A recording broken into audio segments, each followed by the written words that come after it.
All right, everybody. So, as you probably know by now, the game is over between the New England Patriots and the Jacksonville Jaguars. And what can I say about this game? Just simply saying that, you know, Patriots deserve to take the L in this one, as some people probably would say. Because put it this way, Patriots are 1-1 to start the season, right? Now, of course, as usual, the Patriots usually start off slow in September. I said this last week. They usually start off slow, and I picked the Patriots to lose this game. Guess what? They did. So with that said, I think they're in better shape than some other teams that are 1-1 or possibly 2-0, for example. And I'm not saying being over dramatic and being like, oh, not a team like, let's say you know, how do I say this? The Miami Dolphins, for example. Miami Dolphins are 2-0. Do you really think the Dolphins are going to make a serious run? Probably not. So, with that said, the Patriots right now, while they're kind of stuck, they're 1-1. They're still better than some 1-1 teams right now. I mean, look at the New Orleans Saints. They beat the Browns, yippee, only because the Browns beat themselves. And more you think about it, the Saints probably didn't really win. The Browns punched themselves in the face because Zane Gonzalez is like the worst kicker in the NFL apparently. And with that said, too, by the way, speaking of kickers, can we have enough of the ties? Second straight we have a tie between the Packers and the Vikings now. Needless to say, though, back to this one. Tom Brady, you look at his stats, to me, not horrendous. I mean, he had no interceptions, 2 touchdowns. He was sacked twice. He threw for 234 yards on 24 and 35. 6.7 yards average. That's not god awful. You know what I mean? That's not horrendous. It's decent. Is it Brady like? Not necessarily, but I think if this was any other quarterback, people would be giving him a pat on the back type of deal. Uh, the main that concerns me though about this Patriots team is the running game because again, I think this is where the Patriots are missing the likes of, Dion Lewis, for example, because, your top leading rusher was the rookie Sonny Mikel, who had 10 carries for 34 yards. And, his longest run was 15 yards, but, he was averaging 3.4 yards a carry. I get it, he's a rookie. This was his first NFL game. He didn't play last week against Houston because he was injured. But needless to say, I'll give the rookie a pass. It was his first ever game, so I'm not gonna, be like, oh, he sucks after one game. You know what I mean? So maybe he'll turn things around. Who knows? Look at the receiving wise for the Patriots. James White actually led the team in receptions, believe it or not. 7 receptions, 73 yards. Jalen Ramsey, to me, I find him a complete utter idiot. I know he's talented. He's an idiot. He's been wrong about most things, but I'll be admit, he got the better of Rob Gronkowski in this one. 2 catches for 15 yards for Gronk. That was it. And the 2 touchdown receptions were from Chris Hogan, brother.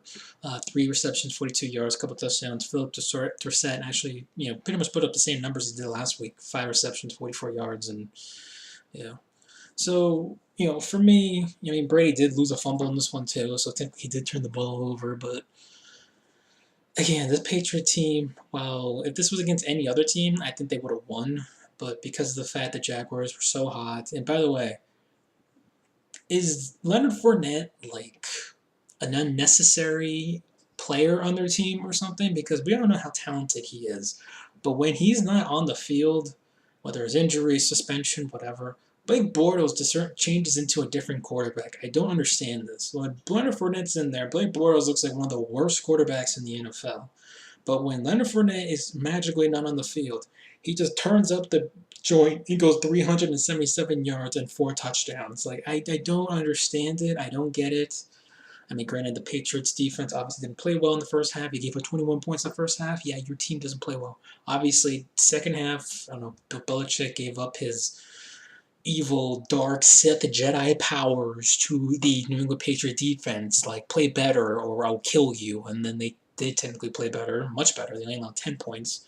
But, even if they didn't give those 10 points, they still probably would have lost because they lost by 11 points, 31-20. So, TJ Yeldon was their main back, no surprisingly, 10 carries, 58 yards. That's not much. But Keelan Cole had a day for the Jaguars, 7 receptions, 116 yards, and a touchdown, including one. Uh, Talented, good, one-handed circus catch that fell it up to the touchdown. D.D. Westbrook also had a touchdown reception, 4 receptions, 83 yards for him. And Dante Moncrief, yes, that Dante Moncrief, former Indianapolis code grade, 4 receptions for 34 yards and a touchdown, along with ASJ, Austin Sfair Jenkins, former Jet, former Buccaneer. 3 receptions, 23 yards, and a touchdown. So Blake Bortles did throw an interception in this one, not surprisingly. He actually threw it to, God, who did he throw it to? Calvin Noy. That's who he threw it to. And speaking of Calvin Noy, he's a former Lion. And what I mean by that is, guess who the Patriots plays next? That's right, they get to go to Detroit, to Motown, to take on the Lions. And one thing I will say about this, I'm glad the Patriots are doing this now, because I know the Patriots always have a habit. It seems like for the last several years, they always start off the first 2 games 1-1. You know what I mean? But needless to say, by the way, how about the Steelers fans right now?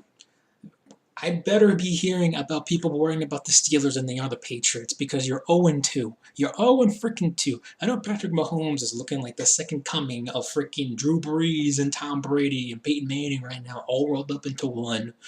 But yikes. Needless to say, though, back to this game. The Patriots, we all know what happens when they lose. They just, and put it this way.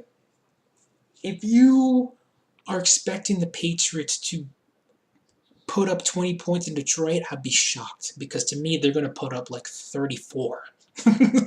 First of all, Matt Patricia's defense stinks once again. Jimmy G had a field day in company against them. Even though it was a close game, they still put up, 30-some-odd points against them, I believe. Let's see, how many points did they put? They put up like 30 points, real quick. Yeah, they did, 30-27. So, the Lions, they can move the football down the field, but at the same time, their defense just stinks in general, all right? And Tom Brady and company are going to have a field day probably against them. They obviously know what Matt Patricia's like. And you probably say, well, Matt Patricia probably knows what Tom Brady's like. Yeah, well, Matt Patricia probably knew what Jimmy G was like, and look what Jimmy G did against them. So, and again, this Lions team does not look good. Obviously, you saw Monday Night Football. They looked atrocious against the Jets. They looked better against the Niners, still got the L because, again, the defenses are very good.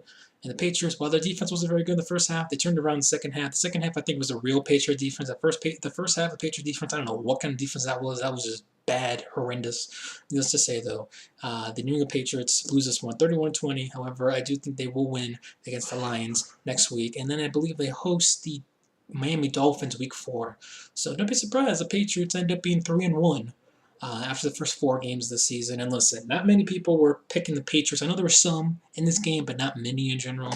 So, I'm not like, ugh. I mean, granted, if we played like this against the Dolphins at home or played this against the Lions next week, then I'm going, all right, this might be literally the end of us. But, again, I'm not too thrilled with the running game. I'm not too thrilled of what the defense put up in the first half. But other than that, I mean, I can't be too upset about this one. Again, they're facing one of, if not the best defense in the National Football League in the Jacksonville Jaguars on the road in Jacksonville. So, you put that all together, you can see how the Patriots got an L in this one. So, anyways, that's it for me.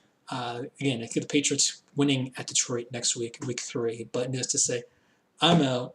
What do you guys think of the Patriots losing the Jaguars this week? And do you think they'll bounce back next week against the Detroit Lions in Motown? That's it for me. Hope you guys enjoyed this video. Comment down below. Subscribe if you have not. And follow me on Twitter. That link should be down in the description box. I am out. Peace. Have a good